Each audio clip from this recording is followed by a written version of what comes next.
ஏசாயா 11வது அதிகாரம் 1வது வசனம் வாசிக்கிறேன். ஈசா என்னும் அடிமரத்தில் இருந்து ஒரு துளிர் தோன்றி, ஈசா அவன் வேர்களிலிருந்து ஒரு கிளை எழும்பி செழிக்கும். ஈசா அடிமரத்திலிருந்து ஒரு துளிர் தோன்றுமா.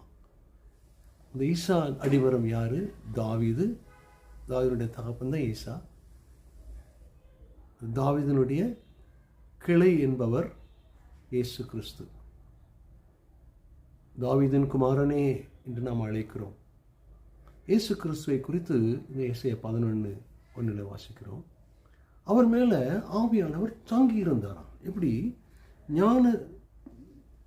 ஞானத்தையும் உணர்வையும் அருளும் ஆவியும். ஞானம், உணர்வு வேணும்.